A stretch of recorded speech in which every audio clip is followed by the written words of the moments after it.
Boa. Glória do Goitá. Meu conterrâneo. É essa do conterrâneo. Olha, aqui, me deu qual a contribuição para esse primeiro cipó está trazendo os conselheiros tutelares que estão aqui hoje. Veja bem, diante do quadro que nós temos hoje, cerca de 80% de renovação do quadro de conselheiros tutelares após o primeiro processo de escolha e data no país. É de extrema importância um evento como esse, né?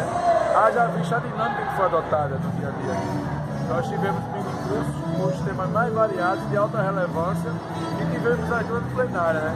Como nós teremos amanhã também, para final com uma casa de Caldas Novas, né? Que é um objeto de construção. E todos os grupos que estiveram presentes aqui discutindo, né? O Conselho Tutelar teve uma participação maciça.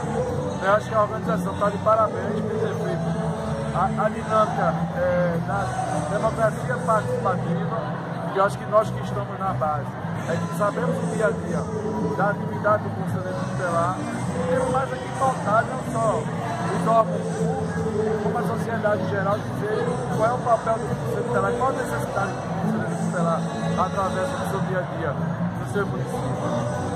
É porque o pessoal não entende assim. Tem muita gente que não sabe ainda o que é o Conselho Tutelar, qual é a função do conselheiro. Confunde as coisas, né, meu amigo? Eu costumo dizer que nem alguns conselheiros tutelares mesmo conhecem a função de conselheiro tutelar. Apesar do Conselho Tutelar ser um órgão encarregado pela sociedade e zelar pelo direito da criança e adolescente, ainda temos muito que avançar, né? São 26 anos de Estatuto da Criança e Adolescente, mas infelizmente nós ainda temos até certo ponto, a repugnância da atividade do Conselheiro Tutelar. Mas assim, a gente tenta fazer de forma diferente, e cada vez mais em espaços como esse, formação continuada, nós vamos aprendendo e divulgando e sensibilizando os demais atores qual é o papel do Conselho Tutelar realmente. Eu queria agradecer a sua presença aqui no Cipó, a entrevista para a TV Mamulengo. Pessoal, assina a TV Mamulengo aí no canal no YouTube para assistir as entrevistas com todo mundo. O agradecimento é todo meu, né? Vim de Recife, Pernambuco, vim colaborar aqui nas oficinas e vim também participar como aluno também, né? Que nossa vida é um processo pedagógico.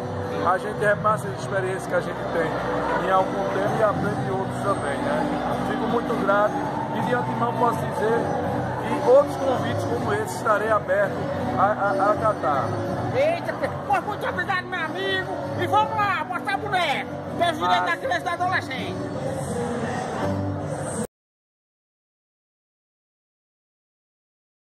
TV Mamulengo no ar. Ó, nós estamos aqui com uma pessoa, cara, pensa num cara legal, rapaz. Conheci aqui no primeiro Cipó. Ele vai se apresentar, dizer o nome dele, dizer de onde ele veio. Por gentileza, meu amigo, se apresenta para a TV Mamulengo.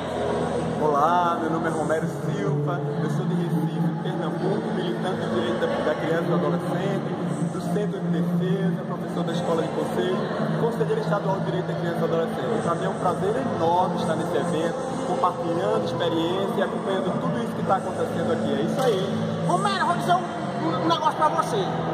Eu também sou de Pernambuco, eu sou de Glória do Goitá. Rapaz, eu sou de lá. Nós somos conterrâneos.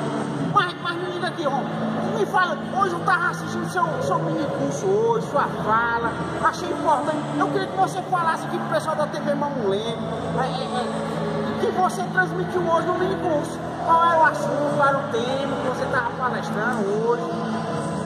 Então, o minicurso hoje teve como objetivo fazer uma discussão sobre os 25 anos do ECA, tentar fazer a avaliação dos desafios e as perspectivas e fazer uma discussão sobre assassinato de adolescente. E aí eu imagino que esse tenha sido um dos melhores espaços, mais qualificados para a gente fazer essa discussão. Há uma necessidade enorme de que a gente traga para a pauta e para a pauta com urgência, para que os espaços de incidência, tanto técnica como política, possam estar discutindo sobre assassinato de adolescente, que é um crime grave. Nós estamos a cada dia tendo mais número de adolescentes mortos, não podemos nos calar diante disso. Então o objetivo do minicurso foi justamente nos fazer uma provocação, tanto de quem estava facilitando, como também de quem estava participando, se provocar com esse tema, de fato entender que o assassinato de criança e adolescente é uma responsabilidade de todos, e que possamos de fato incluir nossas agendas com prioridade. Rapaz, o negócio é sério. o assunto é sério, pessoal. Olha, é o extermínio mesmo da juventude, rapaz, dos adolescentes. Rapaz, pelo amor de Deus. Mas você avaliando assim, me diga aí, qual a importância foi para você, você acha assim, o assunto foi no minicurso para as pessoas que estavam lá? Com quem a gente está conversando? A gente está conversando com conselheiros tutelares, era o público do minicurso, conselheiros de direito, profissionais de assistência social. Então, eu acho que não tinha espaço melhor e pessoas melhores para a gente fazer essa discussão. É com quem está atendendo diretamente famílias, meninos e meninas. E por isso que eu considero extremamente importante, porque estar aqui nesse espaço é dialogar com as pessoas também, que a gente entende que dialogam com discursos parecidos com o nosso. Mas voltar para a base é estar diretamente no atendimento dessas famílias, desses meninos, e que esses profissionais e todos que estavam aqui nesse minicurso de hoje possam fazer a diferença nessas atuações, compreender que há uma necessidade urgente de um enfrentamento. Romero, eu queria agradecer pela entrevista à TV Mamulê. Pessoal, acesse o canal aí, assine o canal TV Mamulê e veja todas as entrevistas do primeiro simpósio de fortalecimento do SGD. Romero, obrigado, hein? Muito obrigado, TV Mamulê. Valeu!